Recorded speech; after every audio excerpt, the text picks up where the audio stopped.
કુંભનદાસજીની અડગ ભક્તિ. કુંભનદાસજી ગોવર્ધન નજીકના એક નાના ગામમાં રહેતા સાદા ગૃહસ્થ વૈષ્ણવ હતા. તેઓ કોઈ ધનિક તે વિદ્વાન નહોતા, પરંતુ તેમની પાસે એક અતિ મૂલ્યવાન વસ્તુ હતી: શ્રીકૃષ્ણ પ્રત્યે નિષ્ઠાવાન પ્રેમ, અર્થાત ભાવ. તેઓ રોજ સવારે ઉઠીને શ્રીનાથજીની સેવા કરતા, કીર્તન ગાતા અને સરળ જીવન જીવતા. તેમનું મન માત્ર એક જ કાર્યમાં લાગેલું રહેતું: ભગવાનની સેવા અને સ્મરણ. એક દિવસ અકબર સુધી કુંભનદાસજીના કીર્તન અને ભક્તિની પ્રસિદ્ધિ પહોંચી. અકબરને લાગ્યું કે એવો ભક્ત દરબારમાં હોવો જોઈએ, તેથી તેણે તેમને ફતેપુર સિકરીમાં બોલાવ્યા.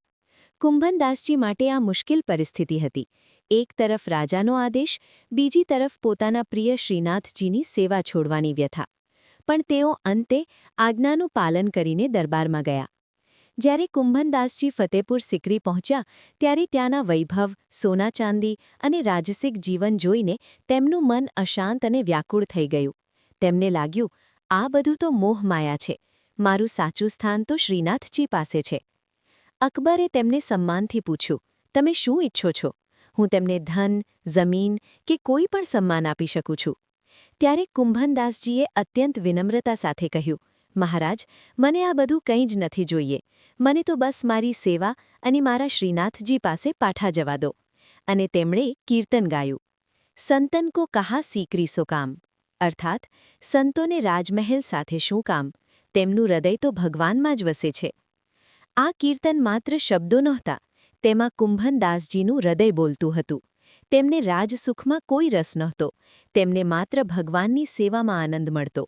તેમના માટે દુનિયાવી વૈભવ શૂન્ય હતું. અકબર કુંભનદાસજીની નિષ્ઠા અને ભક્તિથી ખૂબ પ્રભાવિત થયો. તેણે તેમને કોઈ બાંધછોડ કર્યા વગર શ્રીનાથજી પાસે પાછા જવા દીધા. કુંભનદાસજી તરત જ પાછા ફર્યા અને ફરીથી પોતાની સેવા અને કીર્તનમાં લાગી ગયા. માનો કે તેમને પોતાનું સાચું ઘર મળી ગયું હોય. સ્થાર આ વાતમાંથી મળતી શીખ: ભક્તિમાં અડગતા. સાચું વૈષ્ણવ પરિસ્થિતિ કે લાલચથી ક્યારેય ડગતો નથી. સેવા જ સાચું સુખ. ધન, વૈભવ, સત્તા આ બધું ક્ષણિક છે. ભગવાનની સેવા જ શાશ્વત આનંદ આપે છે. વૈરાગ્યનો સાચો અર્થ: પુષ્ટિમાર્ગમાં વૈરાગ્ય એટલે બધું છોડવું નહીં, પરંતુ હૃદય માત્ર ભગવાનમાં જ જોડાવું. સારાંશ: જેના હૃદયમાં શ્રીકૃષ્ણ વસે છે, તેને દુનિયાની કોઈ વસ્તુ આકર્ષી શકતી નથી. સર્વ વૈષ્ણવને જય શ્રીકૃષ્ણ.